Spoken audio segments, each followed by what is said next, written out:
Koinant, good evening, fellow South Africans and citizens of the world. And in a blinding example of hypocrisy, as you are probably aware, just about every African president and prime minister or leader or democrat or autocrat or whatever they call them in Africa in these various states were at the begging bowl of one Putin of Russia at Sophie just a few days ago. They were all there with their hands up, begging. You know what's so ironic? Is that the Russian people are Caucasian. They're white.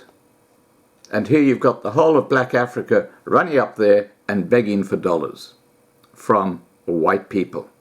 Why am I talking about this? You'll see in a moment. Because one of those people up there was the South African President, Cyril Ramaphosa, whose country is in a huge amount of financial crisis. Magashula, on his Facebook page, wrote the following: hate speech by Magashula. And this happened over the weekend. This is a speech by Magashula over the weekend that he's talking about. And this fellow is a black fellow. And this speech took place at Tshwane University of Technology, or TUT. And he writes, "I was appalled at the hate speech by Magashula towards his fellow humans yesterday. At TUT, he publicly encouraged people to regard whites as foreigners and provide encouragement that whites should be attacked in a disgusting display of hate speech and veiled threats by the ANC Secretary General. It is amazing how the Springbok victory over Wales has united our country. The elation of this event, unfortunately, has been tainted by these offensive words made by a senior member of our government yesterday. This is a sad continuation of a bitter racial climate orchestrated by extreme toxic elements of the ANC regime.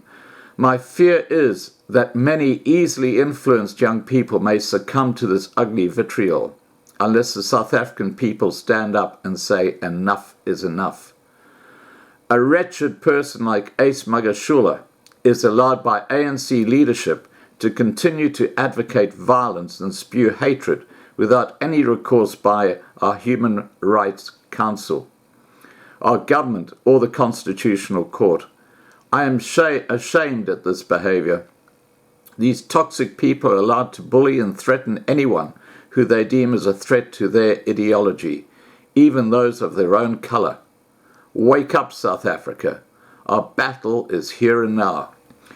As a black man with dreams for a free country, where our rights are protected as citizens, I feel we're at a dangerous impasse where our misguided government is silently sponsoring extremism.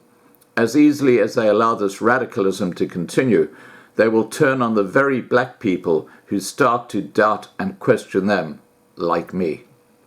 Little do the citizenry of South Africa understand how desperately corrupt this ANC regime is, and what lengths they will stoop to in order to cling to power.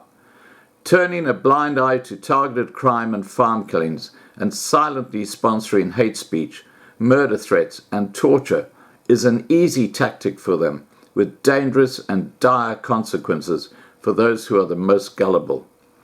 Whether it is this year or 5 years from now, it is clear we are on the brink of being run by a dangerous organization that puts to use similar techniques used by Hitler to brainwash black South Africans with unfounded fear of foreigners and those of other races, thereby securing their blind loyalty and support. We know how that ended. Is spreading hate the best way to close the equality gap? Black South Africa? And then he signs off, V. Mosela. Well said. You know what? There are a huge number of really good black Africans out there.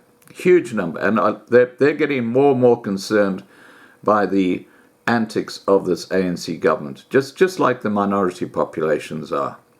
And that's a hugely good sign for South Africa. The trouble is, the people in power are the ones that, as he quite clearly points out here, are the problem. And yet no one ever takes them to account. They never go before a court. They are above the law. All right, guys, please remember to subscribe to be kept informed. Ring the bell for the updates. Please like this video. Please share this video. And above all, stay safe.